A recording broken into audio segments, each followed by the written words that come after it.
Chers amis téléspectateurs de la RTVS1, amis fidèles de l'émission Au cœur de la société, tous les plaisirs est pour nous de vous savoir nombreux devant vos écrans. Une fois de plus, prendre rendez-vous à ces numéros dont nous avons l'immense plaisir de recevoir pour vous un cadre du Parti Lumumiste Unifié, mais aussi les proches parents du patriarche Antoine Kizenga Fundji qui a quitté la terre des hommes. C'était un certain 24 février 2019. 4 ans jour pour jour, on a la chance de recevoir un de ses proches qui pourra nous parler de son parti politique, mais aussi de sa famille. Alors, je vous présente M. Toussaint Kaziama. Il est neveu au patriarche Antoine Kizenga, mais aussi cadre du Parti Lumumiste Unifié. Puisque maintenant, il y en a deux. Lui, il est du El Mayobo, notamment à Matete. Et pourquoi ces dédoublements? Nous aurons l'occasion de le savoir, bien qu'il ne soit pas porte-parole du parti, mais au moins, il pourra nous renseigner un peu plus davantage, à qui j'ai dit soyez le bienvenu. Merci beaucoup. Et je pense que vous êtes bien portant. Dieu soit loué pour ça. Je l'ai dit tout à l'heure, l'émission va porter sur, en même temps, connaître un peu plus la famille du patriarche après sa disparition, mais aussi sa famille politique et biologique. D'abord, comment se porte le Palou? Le Palou se porte très bien. C'est vrai que je ne suis pas ici dans la veste du porte-parole du parti, parce que nous avons des structures et il faut les respecter. Vous m'avez invité en qualité de neveu du patriarche qui fait aussi partie du Palou. Donc le parti se porte bien. Il n'y a pas de problème. Ah ben là, c'est vous qui le dites. Nous sommes renseignés, on en sait un peu plus. Nous allons revenir là-dessus. Mais en attendant, la famille biologique, elle se porte bien aussi? Oui, la famille biologique se porte très bien. Dieu soit loué, tout le monde vague dans ses occupations tranquillement et voilà. La famille n'est pas déchirée parce qu'en son temps, nous le savons, le seul pilier de la famille Kizenga, c'était le patriarche. Il a laissé plusieurs enfants, plusieurs petits-fils.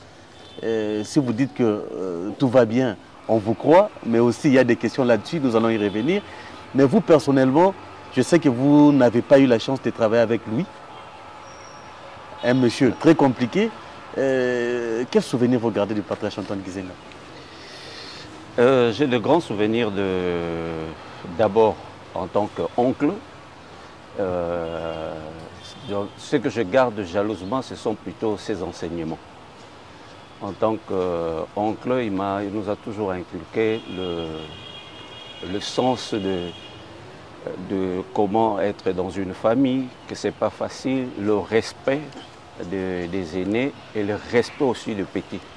Parce que, comme on dit, est grand celui qui respecte le petit. Donc ça, ce sont les valeurs qu'il nous a...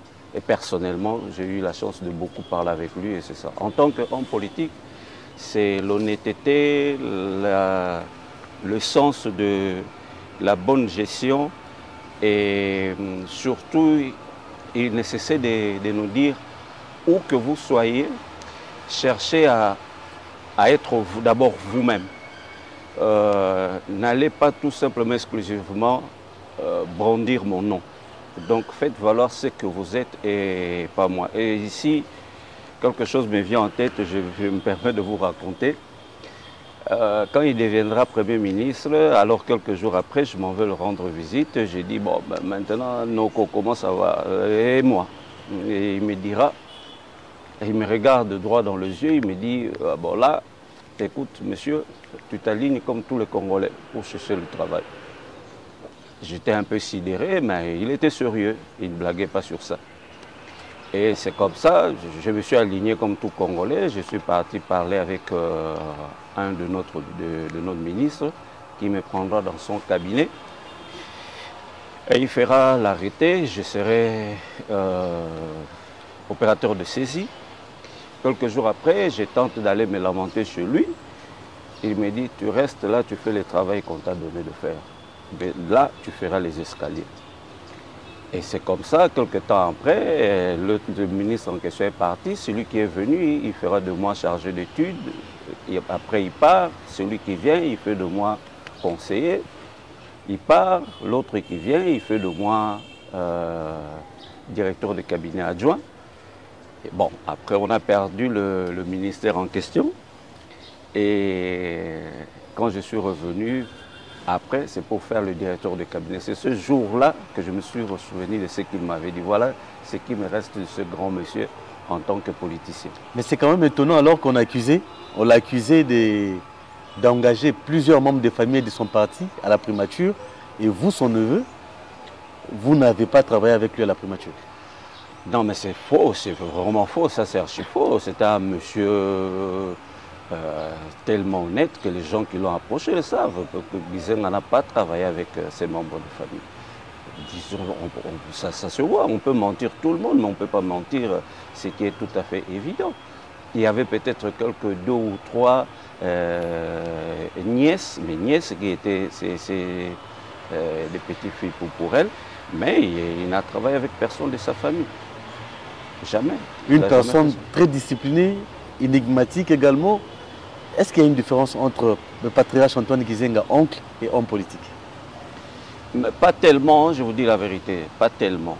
C'est vrai que, bon, moi c'était mon oncle, je pouvais peut-être l'approcher, avoir certains débats, mais il y avait quand même, il vous faisait sentir, vous faire comprendre qu'il y avait un moment où on pouvait blaguer, un moment où on ne pouvait pas blaguer, surtout sur les valeurs, là, qui que tu sois, même ses frères et sa sœur qui est ma mère, il ne blaguait pas sur ça. Mais ça, c'est quelque chose qu'il a eu, je crois qu'il a grandi aussi dans ça, étant l'aîné d'une famille. Et vous savez, les grandes personnes comme eux, ça a toujours été ainsi depuis des années. Revenons-en aux faits. Vous venez de dire tantôt que la famille politique d'Antoine Gizenga s'est portée bien, alors que nous sommes renseignés et on a dédoublé le parti de Lumumba Unifié. Aujourd'hui, le parti Lumumba Unifié, El Matete, existe avec Mayobo comme secrétaire général, mais aussi de l'autre côté, vers le 4e rue, avec Willy Makiashi comme secrétaire général. Comment vous expliquez ça? C'est simple. Comme je dis, je crois que notre porte-parole, à plusieurs occasions, il a eu à expliciter ce problème. Ici, je reviens tout simplement comme ça, puisque vous me le demandez. Il n'y a pas de doublement du palou. Ça, jamais. Et il n'y en aura pas. Il y a un palou, un seul palou, et le palou demeurera un. Il y a eu des dissidents, comme c'est normal. Je crois que dans toute organisation, des personnes, je ne sais pas pour des raisons qui leur sont propres, ils ne sont pas d'accord, ils ont quitté le bateau, ils ont leurs droits, ils peuvent partir directement, mais ce qui est tout simplement aberrant, qu'ils n'ont pas le droit de partir avec le nom du palou. Vous comprenez? Parce qu'ici, il y a même une loi, il me semble la loi portant organisation et fonctionnement des partis politiques, si je ne me trompe pas, son article 7 le dit, aucun parti ne peut adopter la dénomination, le sigle et les distinctifs d'un autre parti déjà existant et déjà enregistré. Et c'est même une infraction qui est punie par la loi. Si eux, ils fonctionnent, ceux qui n'embêtent pas le palou, qui a son siège, que tout le monde connaît, sur boulevard... Que le patriarche a laissé. Que le patriarche a laissé. Ça, c'est justement, d'abord, eux-mêmes, disons, cette partie-là, narguent les institutions et les autorités du pays. De deux, s'il y a peut-être une main noire, des gens qui croient embêter les palous, en faisant fonctionner cela, c'est qu'ils répondront eux-mêmes devant la justice ou devant, je ne sais pas, l'histoire. Mais comment vous expliquez qu'une dissidence a l'autorisation du fonctionnement de la vice-primature en charge de l'intérieur qui s'occupe des partis politiques, alors que le palou connu à Matete n'en a pas? C'est une très belle question, mon frère. Ça, c'est la preuve du vrai dysfonctionnement de l'appareil de l'État. Comme j'ai dit, il y a une loi. Personne n'est au-dessus de la loi. Si le pouvoir exécutif ne veut pas ou ne peut plus exécuter ce que dit le pouvoir judiciaire, alors ça, c'est pas comme disent les Ivoiriens, on n'a pas un problème. Mais on a un sérieux problème dans le pays. À vous entendre parler, vous ne voulez pas reconnaître l'existence du Palou 4e rue. Je reconnais une maison, puisque je ne peux pas la faire disparaître de la cartographie de la ville. Je reconnais une maison sur la 4e rue. Je reconnais un monsieur. Puisque c'est un Congolais, c'est un être humain, un père de famille, certainement responsable. Je ne veux pas nier son existence, mais je ne le reconnais pas comme dirigeant du Palou que Guizeng avait laissé. On parlerait d'un probable rapprochement en ces jours, ou encore vous mettre ensemble. Est-ce que cela sera possible? Ça, c'est tout ça qui répond. Je doute parce que les intérêts ne riment plus. Nous, on a une ligne que nous suivons. Les autres, ils sont coachés ou instrumentalisés par je ne sais qui. Mais vous demeurez tous nationalistes. Non, ça, on ne vous enlève pas ça. Non, quelqu'un peut dire ce qu'il est. Moi, aujourd'hui, je peux dire que je suis je sais qui. Mais dire ce que je suis et réellement ce que je suis, ce sont deux choses différentes. Voilà. Donc, c'est ça ce que j'étais en train de dire. Ils ont le droit d'exister ou même de créer un autre parti. Mais ils n'ont pas le droit d'utiliser le nom Palou, en principe. Et selon la loi. Ça, non.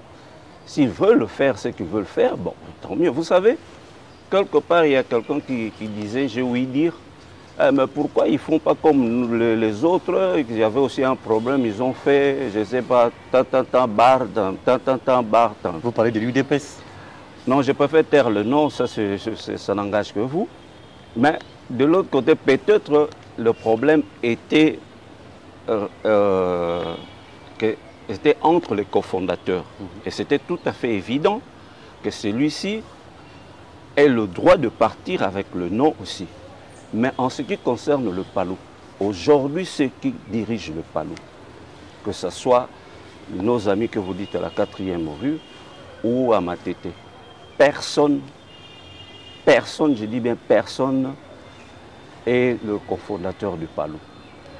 Donc, ils doivent se référer au texte qui régit notre parti. C'est tout. Mais selon vous, Willy Makiache, c'est un ancien secrétaire permanent du parti, mais qu'est-ce qui lui a motivé à pouvoir prendre ce courage et créer, notamment prendre l'emblème ou encore le nom du Palou? Bon, je répète, ça c'est d'abord, moi je donne la faute au dysfonctionnement de l'appareil de l'État. Donc le pouvoir exécutif... Mais certains pensent aussi que c'est des désordres au sein du parti même. Non, mais le problème du désordre au sein du parti, je ne sais pas si désordre il y a, parce que là où nous sommes, il n'y a pas un désordre. Les structures fonctionnent très bien. Les désordres, c'est ceux-là dont on a donné la possibilité de fonctionner qui créent les désordres, parce qu'ils peuvent fonctionner, mais pas fonctionner de la manière dont ils fonctionnent, avec le nom qu'ils fonctionnent. C'est ça le problème. Donc le problème, ce n'est pas nous. Le problème, c'est les autres et ceux qui les poussent à le faire. On parle de l'émission de la famille, parce que dans les temps, l'histoire nous renseigne que le Palou est une fusion de plusieurs partis politiques, des nationalistes qui se sont mis ensemble pour créer le Palou. Mais en ce moment, on a tendance à comprendre et à voir que c'est plus la famille du patriarche Antoine Gizenga qui a tendance à édicter le loi et une mixtion entre la politique et la famille et qui crée des désordres au sein du Palou. Heureusement, vous parlez des accusations et vous avez la preuve vous-même. Par exemple, vous avez dit que vous parlez avec moi. Je crois que certains téléspectateurs tomberont de leur chaise en voyant un monsieur qu'ils n'ont jamais connu, qui serait qui ferait partie de la famille et qui serait aussi membre du parti, mais qu'ils n'ont jamais vu. OK? Et aujourd'hui, si je dois suivre tout ce que vous êtes en train de dire, je dois épouser ou, disons, voler vos mots. Palou Matete, Mayobo ne fait pas partie de la famille du patriarche. Il fait partie de la famille politique. C'est un fils politiquement adopté du patriarche. Mais il n'est pas le fils biologique du patriarche. Ok, à la 4e rue, Willy Makiash l'est aussi de moi. Il n'est pas du patriarche. Donc vous ne me ferez pas... Il n'y a pas de preuve de ce que vous avancez ou de ce qu'on vous a dit peut-être. Qu'est-ce qu'on peut retenir de l'héritage de patriarche Antoine Gizenga en voyant tout ce qui se passe aujourd'hui? C'est malheureux, mais toutefois, moi, je suis fier de dire qu'il a laissé un grand et bon héritage qui serait le Palou qui fonctionne. 4 ans après, le Palou fonctionne encore. C'est vrai que nous recevons de coups bas et ceci ne nous étonne pas parce que même lui-même dans sa vie, il a vécu ça. Donc pour nous, ce n'est pas du 8+1, c'est quelque chose que nous sommes habitués. Il nous avait formés dans ça, il nous disait, donc il a toujours été trahi par les proches, par la politique, et il est toujours resté comme ça. Il est parti en exil, il est revenu seul, il a réorganisé le parti pour l'amener jusqu'au pouvoir. Alors, il y a de quoi respecter ce monsieur et ce parti. Donc, le parti fonctionne très bien. Que les autres veulent partir, parce que, ici, je vais un peu paraphraser quelque chose que disait Che Guevara. Quand vous avez 10 balles dans votre chargeur, il ne faut pas tout finir pour les adversaires qui sont dehors. Il faut en garder quelques-unes pour tuer les traîtres du dedans. Et c'est ça ce que nous voyons. On cherche de détruire le Palou par les gens qui sont passés par le Palou, qui ont bénéficié du Palou. Et qui connaissent bien la maison. Qui connaissent bien la maison. Et sans le Palou, ils ne seraient pas ce qu'ils sont. Sans les patriarches, ils ne seront pas ce qu'ils sont. C'est regrettable, mais bon.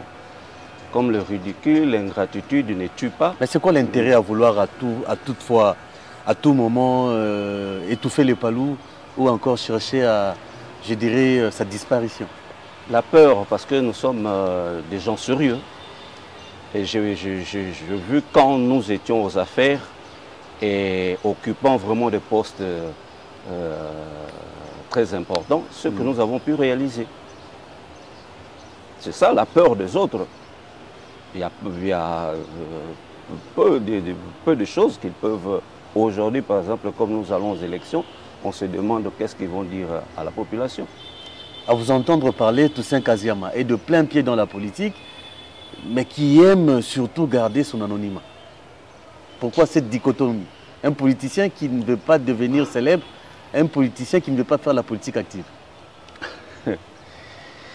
Je ne sais pas. Je crois que c'est peut-être d'abord ma nature et j'aime bien travailler derrière le rideau. Je préfère être un bon conseiller qu'un mauvais acteur ou un mauvais principal.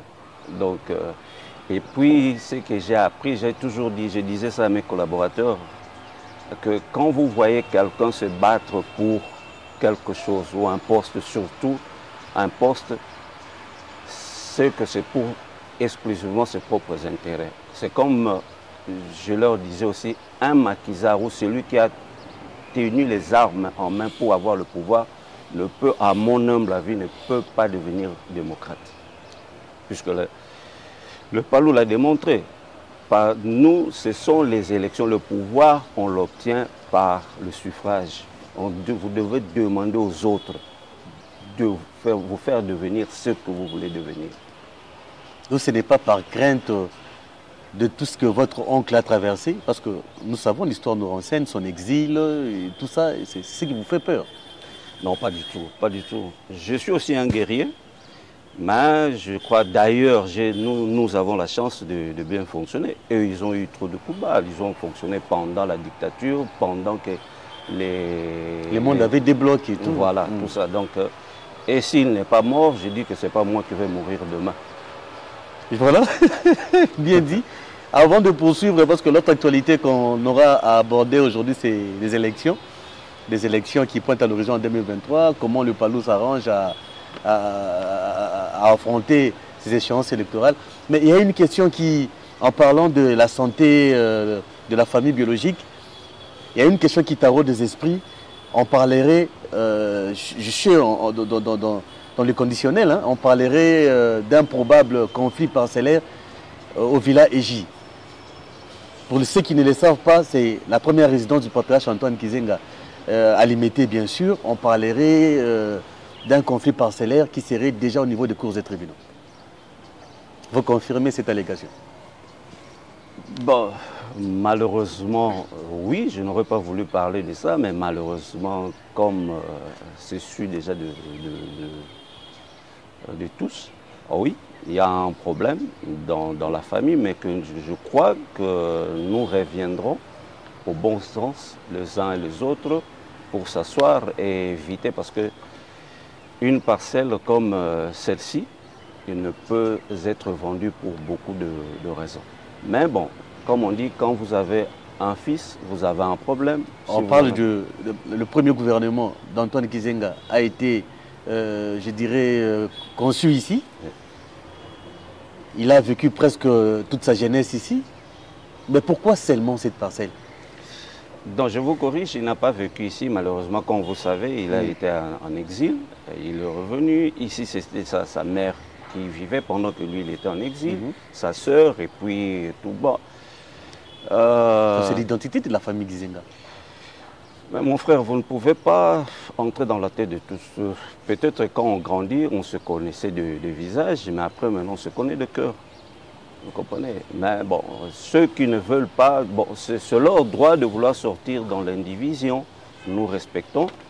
Les autres, peut-être, qui ne veulent pas, comme moi, qui se bat pour ça, on cherchera à avoir le moyen, peut-être, pour les intéresser et laisser la parcelle comme elle est. Les tireurs de ficelles sont connus. Je pense que l'occasion vous est donnée, la caméra est là. S'il y a un message que vous pouvez lancer à la famille, puisqu'il n'est pas encore trop tard, que tout le monde revienne au bon sens, vous leur direz quoi? Ce sont des frères. Nous sommes la famille et espérons qu'on revienne, comme je dis, au bon sens. Il n'y a rien, on ne peut pas s'entretuer parce que les propriétaires de cette maison, de ce bien, ne vivent plus. Celui qui veut, je ne sais pas si c'est un problème d'argent, on lui donnera l'argent. Si c'est un problème de bien, qu'il vienne nous le demander tranquillement, on lui remettra ça entre ses mains. Plutôt que s'entretuer ou donner ce spectacle honteux de la famille, c'est vraiment regrettable. C'était une parenthèse qu'on a ouverte et qui est vite fait fermée. Nous allons parler des élections qui pointent à l'horizon. Le Palou se prépare. Je n'ai pas envie de dire le Palou El Matete, mais je suis quand même obligé de le dire puisqu'il y en a deux. Comment vous vous préparez et surtout que vous fonctionnez sans agrément? Non, nous on ne fonctionne pas sans agrément. Comme j'ai dit et je répète, c'est le Palou qui a son siège à Matete, qui est le Palou et qui fonctionne. Ce rapprochement dont on parle ou dont on propose, ce que je voulais dire, je ne sais pas, Palou Bar, tout ça, Palou Bar, ça c'est comme quelqu'un disait, aller chercher à éclairer une maison noire avec une lumière noire. Okay? Ça n'existe pas. Ça n'existe pas. Alors, chercher à faire Palou, Bar, je ne sais pas... Willy Makashi, Palou Mayobo, Bar, oui. Tout ça. C'est tout simplement demander d'abord au Palou de ne plus exister. Donc, on dissout le Palou. Parce que si on fait ça, cela veut dire qu'on admet que le Palou n'existe plus. Alors là, on a créé un autre Palou. Il faut demander un autre enregistrement de ce Palou. Parce que Palou Bar Matete n'est enregistré nulle part. Palou Bar 4e rue n'est enregistré nulle part. Alors si les autorités permettent, parce que ça plaît à quelqu'un, de fonctionner dans le désordre, qu'ils le fassent, eux, le fassent. Si nous, on va nous permettre de ne pas fonctionner ou de ne pas nous présenter aux élections, on le dira au peuple, mais on restera comme ça. Il n'y a qu'un seul Palou qui existe. Ce sont eux, de l'autre côté, qui ont un problème. Et ceux qui veulent qu'il fonctionne, ce sont eux qui ont un problème, pas nous. Nous, on dort tranquille. Vous avez perdu plusieurs sièges au niveau de l'Assemblée nationale. Il y a l'élection qui se pointe à l'horizon. Comment, cette fois-ci, vous vous y prenez pour retrouver la force que vous aviez dans le temps? Bon, la force, c'est d'abord la volonté que nous avons, nous vient de la volonté. Nous voyons notre électorat, on sait que la population est avec nous, mais bon, on respecte, c'est comme quand vous montez sur un ring, vous ne pouvez pas sous-estimer votre adversaire. Okay. Sinon, vous êtes perdu d'avance. Donc, il faut admettre que vous avez quand même un adversaire de taille et savoir comment faire. On se prépare pour ça. Je ne veux pas vous révéler nos stratégies parce que d'ailleurs, ce n'est pas, je ne suis pas autorisé à le faire. Mais on est là, nos structures fonctionnent comme il se doit, tranquillement. On avance. Que les élections arrivent et vous verrez. Vous portez un nom qui peut facilement vous ouvrir beaucoup de portes. Est-ce que vous seriez, vous, candidat aux élections de 2023, à la députation nationale, monsieur? Dieu merci, je n'ai jamais été malhonnête et c'est malhonnête de chercher qu'on vous ouvre une porte pour le nom que vous portez. Qu'on vous ouvre une porte pour la tête. C'est une bénédiction, parce que c'est l'héritage. Oui, mais vous devez avoir une tête pour entrer quelque part. Ça ne sert à rien, vous pouvez entrer avec le nom et aller faire de bêtises. Moi, je préfère entrer avec ma tête et aller faire quelque chose. En ce qui concerne la question proprement dite, je répondrai comme disent les Anglais, wait and see. Attendons voir.